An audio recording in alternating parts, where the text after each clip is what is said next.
Welcome back to Old School Sports, or for many of you, perhaps welcome for the first time to Old School Sports. And appreciate you stopping by for what has become an annual tradition here when we know the new version of Out of the Park Baseball is coming out. We like to put out a video talking about 10 teams that we think could be interesting and or challenging to play in the upcoming version of the game. And with OOTP 25 just 3 weeks away now, figured it was a good time to get our thoughts on that topic out. If you are here for the first time and you do find this content interesting and or useful, would sincerely appreciate it if you consider subscribing to the channel. We've got a pretty loyal community here that we've built up over the last few years, do a lot of playthroughs of Out of the Park and on some occasions other sports games. And we also do put together some tutorial videos from time to time. Probably will be a few more of those coming over the next couple of weeks with some lessons that I've learned from our season-long playthrough of a realistic expansion team with the Buffalo Wings in OOTP 24. If you haven't checked that out before, would appreciate it if you check out that series as well if you're interested in watching Let's Play type series. Can learn a lot from the comment section to those videos. I certainly enjoy the interaction with all of our viewers, and watching others' videos and how they play the game has helped make me a better player. Watching tutorial videos has helped make me a better player of the game. But I think the most meaningful feedback I've gotten that has really helped me improve is in the comment section to the videos that I've put out over the years, and some of the interaction and back and forth with some of our loyal viewers and loyal commenters, and would love if more people join that club. And before we get into the 10 teams that I think are challenging options to consider playing in OOTP 25, just kind of want to walk through the way I think about things so you know where I'm coming from and whether it's something that would be useful to you or not. Think about 5 key things when I'm thinking about which teams will be more challenging than others. First and foremost is the quality of the roster. We've started up a live start game in OOTP 24, the current version of the game, so you can see we're at the end of last season, so we've got updated stats and updated standings for everybody.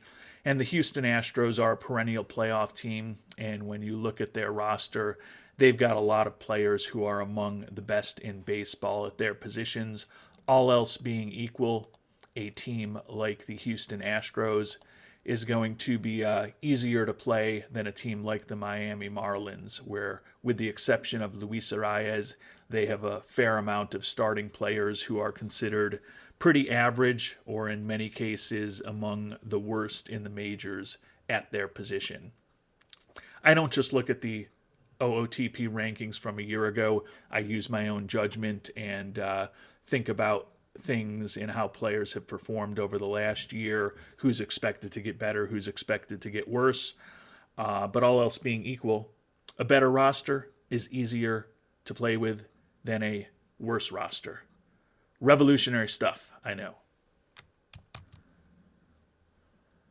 Second thing I think about is the competitive and market environment. A team like the Los Angeles Dodgers, with a very big market size, great fan loyalty, and very strong fan interest, all else being equal, is going to be a much easier task than playing with a team like the Pittsburgh Pirates, a small market with poor fan loyalty and pretty bad fan interest as the game begins.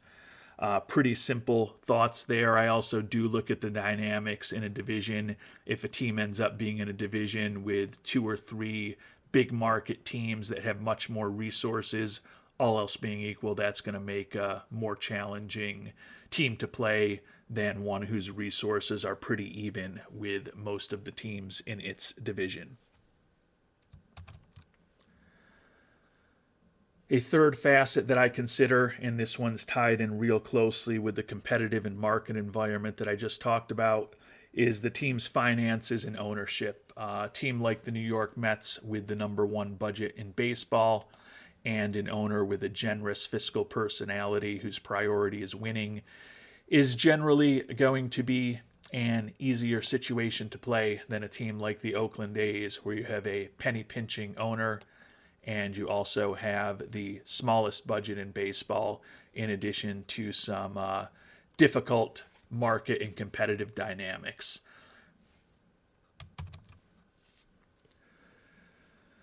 The fourth thing that I factor in is the team's contract situation and whether I think it's favorable or unfavorable. And there's a few dimensions here. I consider a team like the Atlanta Braves to be in a pretty favorable contract situation. They've got high quality players who are performing very well, like Matt Olson, Ronald Acuna Jr., Austin Riley, Michael Harris II, Sean Murphy, and Spencer Strider, all locked up for pretty long periods of time, but with annual salary numbers that, for the quality of these players, are pretty reasonable in my estimation. Clearly, contracts can go bad, people can get injured, people can drop off the cliff in terms of their performance, get old early, but I think it's very conceivable that some of these contracts, the players are going to significantly outperform. You look at Acuna Jr. for the next several years at $17 million a season, and that at this point is one of the top bargains in baseball for the Braves. So they would be a team that I would consider as having a pretty favorable contract situation at the start of a game. But another example of a team that I think is a favorable contract situation, even though it's entirely different, is the Baltimore Orioles. And that's because they have no long-term commitments whatsoever.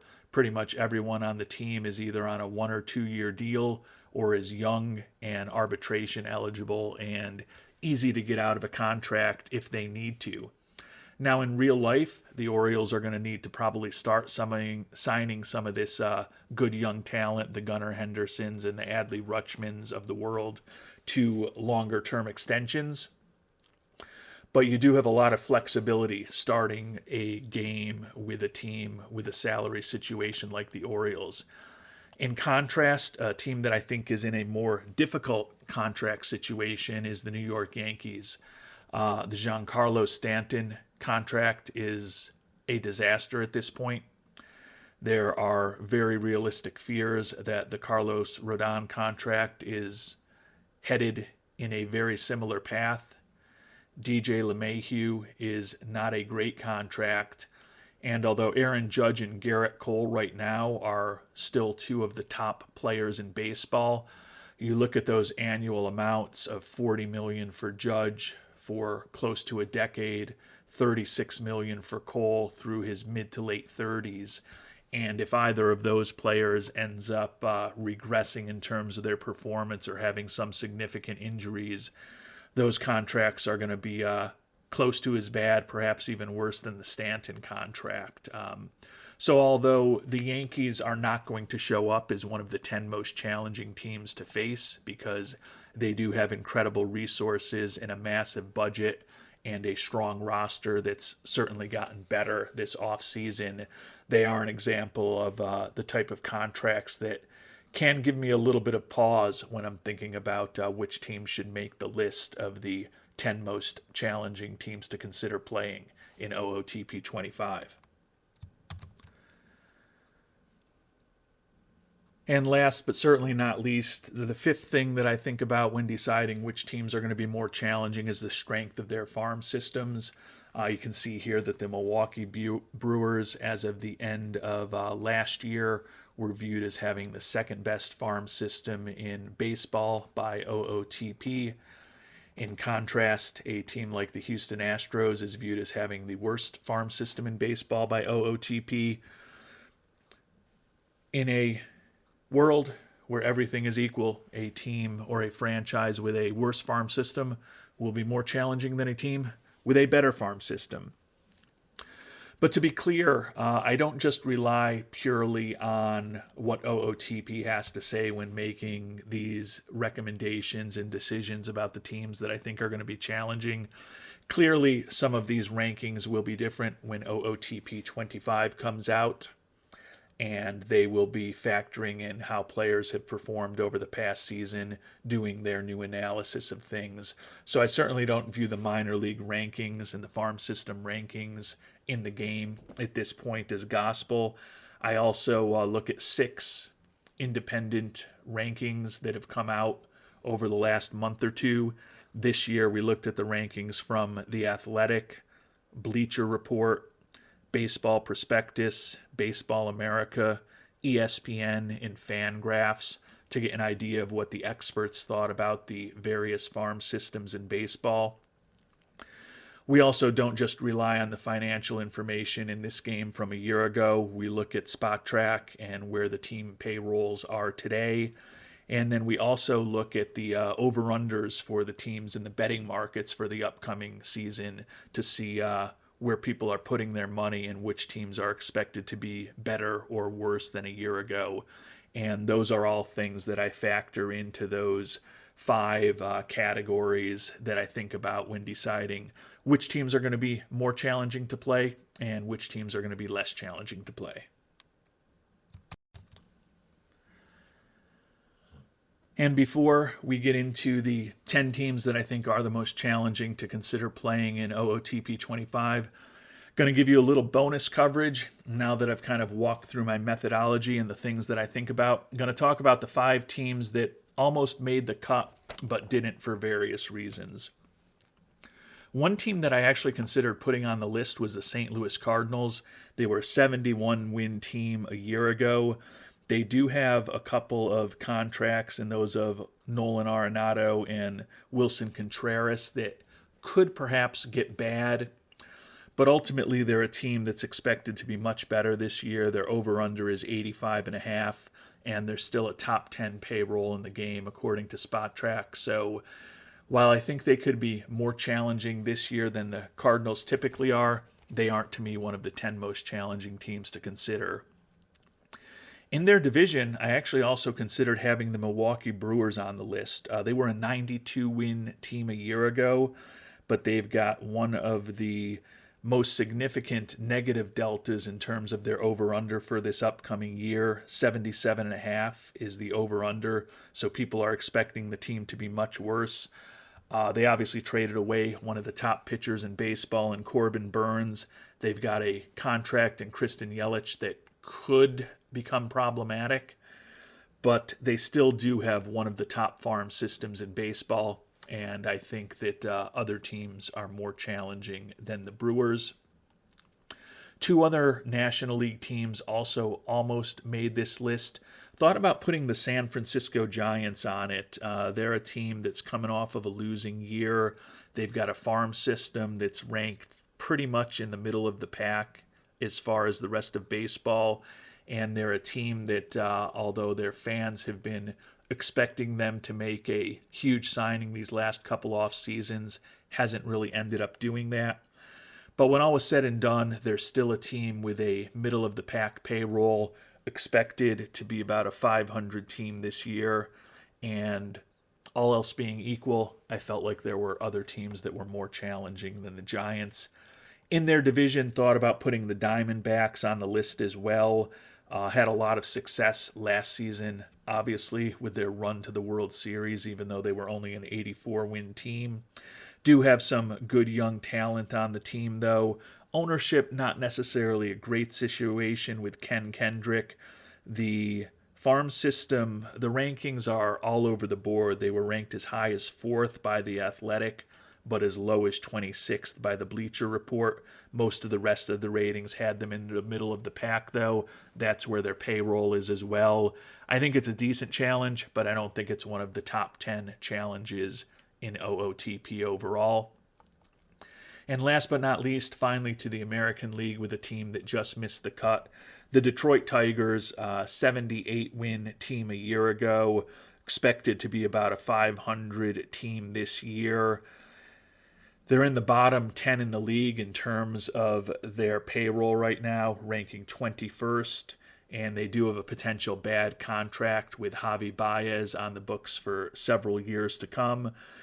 That said, their farm system is pretty well regarded, and there are other teams in their division that I think are more challenging to play than the Tigers. So close, but they missed the mark this season of being named to the 10 most challenging teams to consider playing in OOTP 25.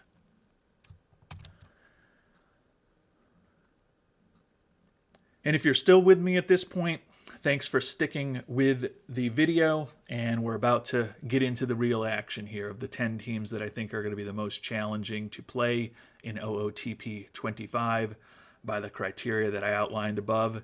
If you're still with us and you can throw a like on the video to help other people find it, I'd appreciate that as well. Without further ado, we're going to get into the list. It's not in any order. It's not 10 to 1. It's not 1 to 10. It's not alphabetical. Just going to jump around. The first team on the list is in the same division as the Tigers, who didn't make the list, and that's the Cleveland Guardians. They were 2 games worse than Detroit a year ago.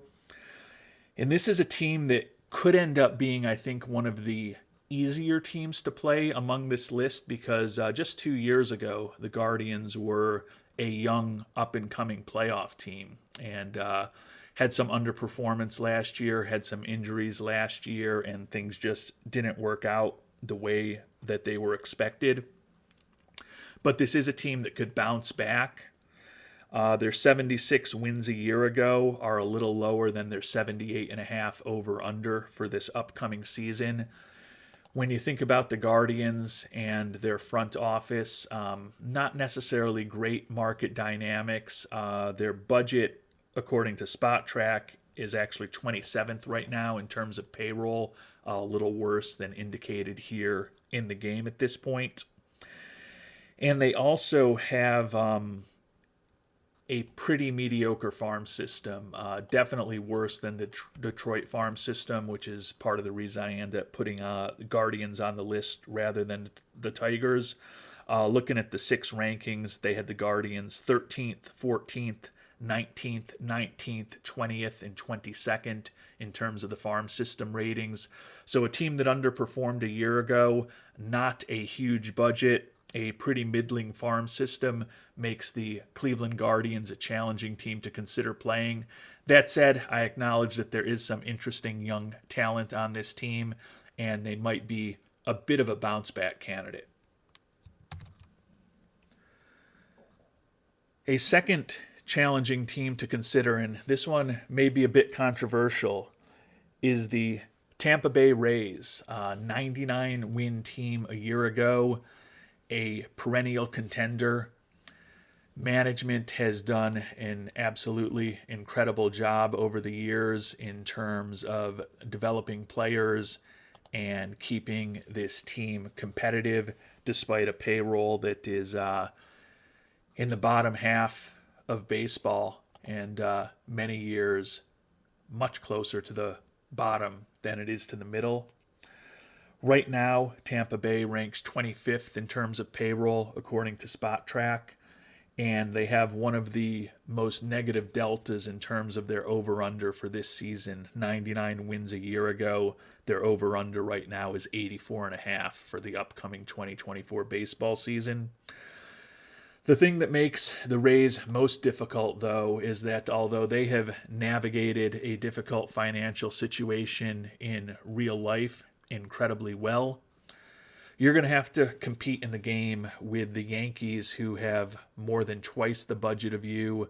Toronto and the Red Sox both have a budget of close to 2 times overall what the Rays have right now. And although the Orioles' budget is a bit lower right now, we already talked about the Orioles having an incredible crew of young talent that's just joined the roster over these last couple of seasons. And the Orioles also have new ownership coming in that's going to be kind of phasing in with the Angelos, and the Angelos family will be phasing out over the next several years. And I think the Orioles are going to be much more willing to spend money and keep the incredible talent that they've built up over the last several years. So because of that, I think the Rays are a pretty challenging team to play. One thing that they do have going in their favor, they have one of the better farm systems in baseball. They were ranked 8th here at the end of last season in OOTP. But when I look at the rankings, I see them as 4th. 3 people have them as 7th. 1 has them at 9th, and 1 has them at 12th. So pretty much everyone regards them as having an above-average farm system, and in some cases, one of the top several farm systems in baseball. So that works against them being that works against them being a challenging team to play. But again, I think when you think about the budget and you think about the dynamics in the American League East, you can test yourself and see if you can do in the game what the Tampa Bay Rays have been able to do in real baseball over the last 15 years or so. Staying in the state of Florida, we'll move to a team that I don't think anyone will be surprised to see on this list. 2 years ago, in the first OOTP playthrough we ever did a series on YouTube of, the Miami Marlins were the team we selected, and I think they are still a good, challenging team to consider. Although they were an 84-win team a year ago, their over-under for this upcoming season is 78.5. Pretty difficult ownership situation, pathetic fan loyalty.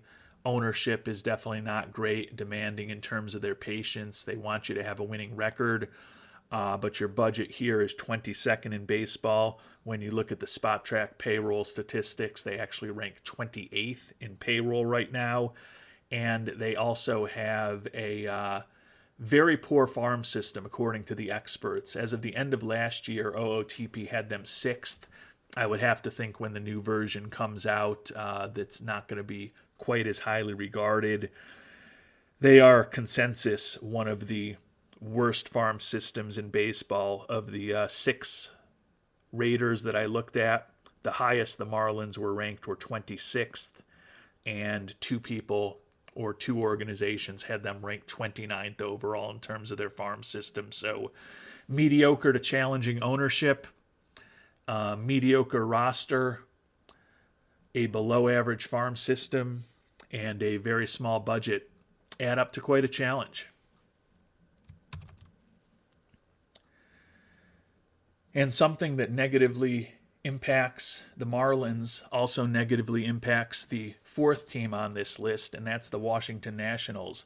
And that's that both the Marlins and the Nationals have to compete with the Mets and Steve Cohen and their massive budget, and the big spending, big market Braves and Phillies as well, which definitely makes for a challenging environment.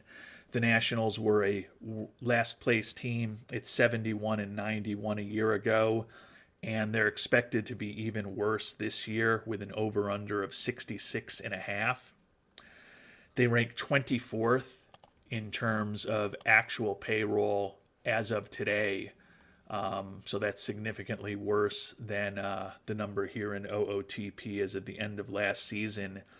And when you think about bad contracts, I know last end of the summer there was supposedly going to be a retirement announcement from Steven Strasburg, but I believe that got canceled, and I don't think he has officially retired. Which means that it's conceivable you're going to have that $35 million contract on the books for the next 3 years, or you're going to have to figure out a way to trade out of that contract to open up some money. And given that your budget and your payroll are on the lower side of baseball to begin with, having a huge chunk of money potentially sunk into a person whose career is over, maybe, or he's unlikely to pitch very much for you is, as they say, not optimal. The Nationals do have a pretty middle-ranked farm system. You can see they're ranked here 14th by OOTP. A wide range of, actually not a wide range of rankings. Fangraphs has Washington ranked 3rd, which is a definite outlier. But other than that, they are ranked 11th, 14th, 15th, 16th, and 16th in terms of their farm system. So a pretty middling farm system, a small budget, potentially a really bad contract, and competing with 3 teams that are very highly resourced makes the Nationals a challenging team to consider playing in OOTP 25. Jumping back to the American League, a fifth challenging team to consider playing is the one that we played with a year ago in OOTP 23 when we started off our long-term playthrough, and that's the Kansas City Royals. 56 wins a year ago. They are expected to be one of the most improved teams in baseball this year with an over-under of 73.5, and they have signed recently Bobby Witt Jr. to a long-term extension. So that's very positive, but that being said, their overall budget is still in the bottom third of baseball, and with Witt Jr. and some of the other talent that has joined the team this past couple of seasons, their farm system is broadly considered to be one of the worst in baseball. OOTP had them at 29th, and that's kind of where others have them as well. ESPN and Baseball Prospectus both have them at 26th, The Athletic at 25th, Fangraphs 27th, Bleacher Report 28th, and Baseball America has them worst in baseball at number 30. So a middling to low budget, not a great dynamic in terms of fan support, and a pretty crappy farm system mean that it's going to be challenging to build with this team and to maybe get the 17 or 18 additional wins that the odds makers are expecting this year. And even if you do get those wins, you're going to still be in the American League competing with some teams that are much more heavily resourced than you are. So I still think that the Royals are a good challenge to consider in OOTP 25. I think this next one is going to be a bit controversial with some people, but stick with me. I think the Los Angeles Angels are one of the more challenging teams to try to play with in OOTP 25. Now you can see the positives about the Angels right here. Very big market size, good fan loyalty, high fan interest, player payroll, 10th in baseball. Spot Track has them at 12th now, but that's quibbling. They're certainly a big market team with a lot of resources. Over the course of his time as a major league owner, Artie Moreno has certainly proved to have a willingness to spend money. And you also have one of the great players in baseball, one of the great players in baseball history, Mike Trout, on your team. So it sounds like a pretty good situation, right? But this is a team that only won 73 games a year ago. And this offseason, the big thing that they did was move on from possibly the best player in baseball in Shohei Ohtani, which hurts both their pitching staff and their offense. They also have, by almost every evaluation, the worst or one of the worst farm systems in baseball. In real life, the Angels over the past few years have focused a bit more on drafting college players who were ready to help now, rather than high school players who might have higher ceilings but need more development time. And you can kind of see that right here with a lot of their top prospects being in their mid-20s. Or the 25th ranking in OOTP is actually very generous compared to what the experts think. The highest ranking by the experts is 27th for the Angels farm system by Bleacher Report, and Fangraphs, Baseball Prospectus, and ESPN all evaluate the Angels farm system as the worst in baseball. So there's not a lot of help coming. And my other concern with the Angels is that you've got two potentially really bad contracts on the books. I hope Trout bounces back, and I hope he can be healthier than he's been over the last couple of years. But if not, you're on the hook for $35.5 million with him for the better part of a decade. And you're potentially paying even more to Anthony Rendon, whose physical issues have been even worse than Trout's over the last few seasons. He's older than Trout, and in some of his recent remarks, he's kind of expressed that playing baseball isn't necessarily his highest priority, which for a guy that you're going to be owing $38 million a year to and maybe completely broken down physically is not what you probably want to hear. I would have to think that Rendon would be fragile in the new version of the game. I'd have to think that his batting ratings after hitting 240 or worse for 3 straight years may look even worse than they look right here when we get to the new version. So although there's certainly some positives in potentially having Mike Trout on the team for the next decade and potentially having a big budget team, there's not a lot of help coming in the minors, and you've got some contracts that could go bad. So I think the Angels are an interesting challenge to consider, and they are on the list for the upcoming version of OOTP baseball. And we'll jump back to the National League for the 7th challenging team to consider playing in OOTP 25, and that's the Colorado Rockies, one of the worst teams in baseball a year ago at 59-103, have to deal with the Dodgers as the 800-pound gorilla in their division. Colorado also has one of the lowest over-unders in baseball for this upcoming year at 59.5. I think the only team that they're ahead of is the Oakland A's. You've got a potentially bad contract on your books in Chris Bryant. Hopefully he can be the player we thought he was 5 to 10 years ago. But with his performance on the field over the last few years, he's had a hard time staying healthy. And he certainly hasn't been the guy that we thought was going to be a perennial all-star and a perennial candidate for the MVP award at the start of his career. And you've also got a pretty poor farm system with Colorado.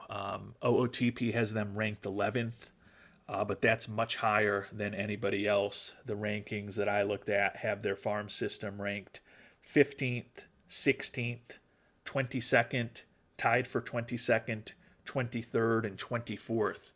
As of the last month or two. So you've got a huge, powerful team in your division. You've got a potentially bad contract. You've got a pretty mediocre farm system. You've got a team that was bad on the field last year and expected to be bad on the field this year. And oh yeah, you also play in the thin air of the high elevation in Denver, and you have to kind of build a unique type of pitching staff focused on ground ballers and players who have pretty good movement on their pitches to ensure that your team doesn't give up an insane number of home runs. So a lot of interesting challenges with the Rockies, and if you're looking for a challenge, I think they're a good team to consider. And since I mentioned the team with the second lowest over-under in baseball, it's time to move on to the team with the lowest over-under in baseball at 58.5 wins. I don't think anyone will be shocked to see the Oakland A's on this list. The worst team in baseball a year ago, 50-112, expected to be the worst team in baseball again this season. One of the smallest budgets in all of baseball. Spot Track also has them 30th in terms of player payroll. The interest is as low as I can ever recall seeing when you look at the combination of market size, fan loyalty, and fan interest. Clearly, there's been a lot of talk about moving the team to Vegas. It is basically in works at this point, although where the A's are going to be playing after this season remains an interesting question that needs to be resolved. Ownership is despised. Also has that difficult penny-pinching personality.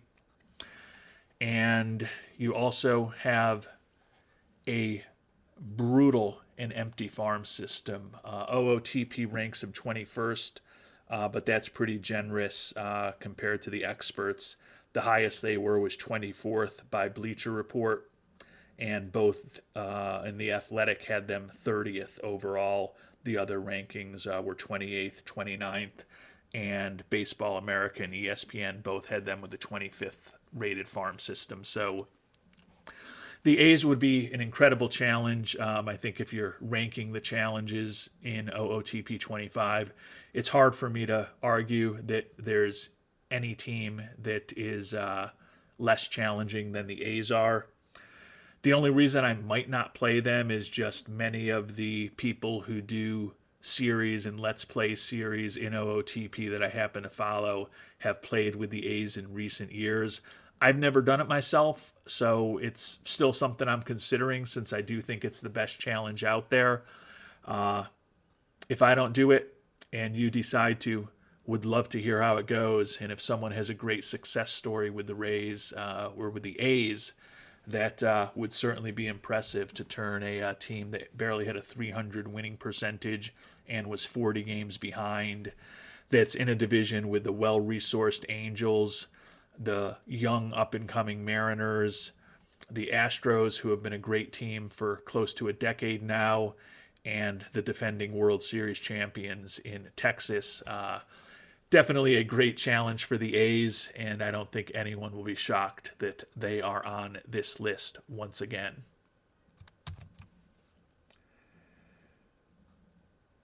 And the ninth team we'll talk about is one that's not surprisingly been on this list each of the past 3 years. I don't think this one is a surprise either. The Pittsburgh Pirates, 76 and 86 a year ago. Their over-under for this year is 75.5, so still expected to be a pretty mediocre team.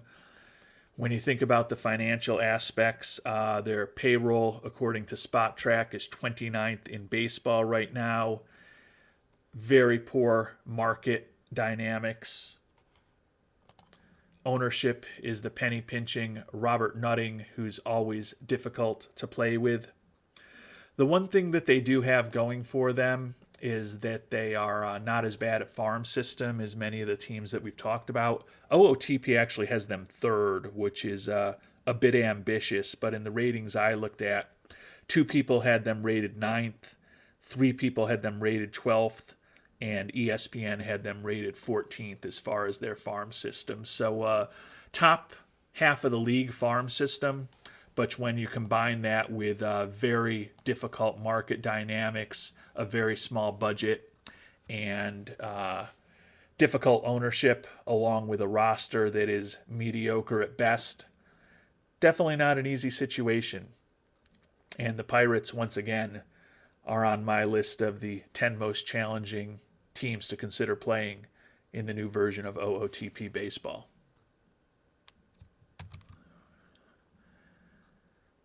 And last, but certainly not least, I think the Chicago White Sox are a challenging team to consider playing in OOTP 25. One of the worst teams in baseball a year ago with 61 wins. You look at their over-under for this upcoming season, it's 63.5. So they're expected to be well behind even the Tigers, the Guardians, and the Royals in the American League Central this year. You've got a pretty mediocre roster overall at best. You've got an interesting contract situation. Before we get into the contract situation, though, we'll talk about ownership. And although Jerry Reinsdorf is one of the most long-serving owners in all of baseball, and he's a very powerful owner in baseball, and his actual traits here in the game are reasonably decent, I don't think most Chicago White Sox fans are incredibly thrilled with what's happened on the field for the last closing in on 20 years since their last World Series appearance. The contract situation I mentioned is a bit tricky. One thing that I think does perhaps count as a negative in terms of Reinsdorf's tenure is that when he signed Andrew Benintendi, I guess a bit over a year ago, to that $75 million contract, That was the biggest free agent contract in the history of Chicago White Sox organization to a player that wasn't already on their team, which when you think about some of the contracts that have been thrown around over the years by many teams throughout baseball, and you think about the fact that the White Sox play in one of the biggest markets in one of the biggest cities in the country, is a little surprising. But that Benintendi contract is one that could be bad. It's not a huge contract, so I'm certainly not saying it's a Giancarlo Stanton type situation. But for a team that is middle of the pack in terms of payroll, if Benintendi performs like he did last year, 262 average, 5 homers over the course of a full season with an 86 WRC plus, that's a lot of money to be spending on a player like that. I don't think the contracts of Moncada, Jimenez, and Robert are really ones that would necessarily go bad. Those are guys in their mid to late 20s, basically bought out some arbitration eligible seasons in potentially early years of free agency. So I think those contracts are generally pretty decent. But Benintendi could go bad, and there's also potential that you'd be losing Dylan Cease. Now, if he hasn't been traded before the start of the season, it's going to be more under your control. But that is a guy who, at some point in real baseball over the next year or two, is considered pretty likely to be sent to another team, which would take who's probably not even arguably the best pitcher on your team off of the roster. Also a situation where you have a pretty middling ranked farm system. 28th ranked in OOTP. Now that's a bit harsh to the rankings I have seen, because the rankings I have seen, The Athletic has them 10th, Fangraphs 12th, Bleacher Report 16th, Baseball America 18th, ESPN 20th, and Baseball Prospectus 25th. So I would think that the White Sox are probably not as bad in terms of the farm system as this seems. But other than kind of those contracts we mentioned of the better players on the team, there's not really a ton of talent here, and there's not necessarily a ton coming from the minor league system. And you do have a situation where you do have some contracts that could go bad.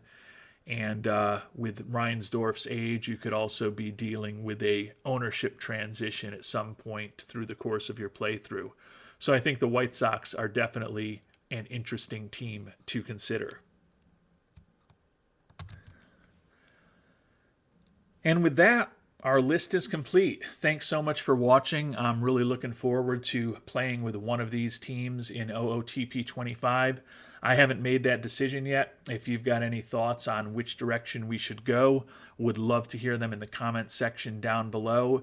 If there's other teams that I didn't mention that you think would be challenging to play, always interesting to get different perspectives as well, so would appreciate hearing those comments too. Just to recap, 6 American League teams that we think are among the most challenging to play in OOTP 25, including the Tampa Bay Rays in the AL East, the Cleveland Guardians, Chicago White Sox, and Kansas City Royals in the AL Central, and the Los Angeles Angels and the Oakland A's in the AL West.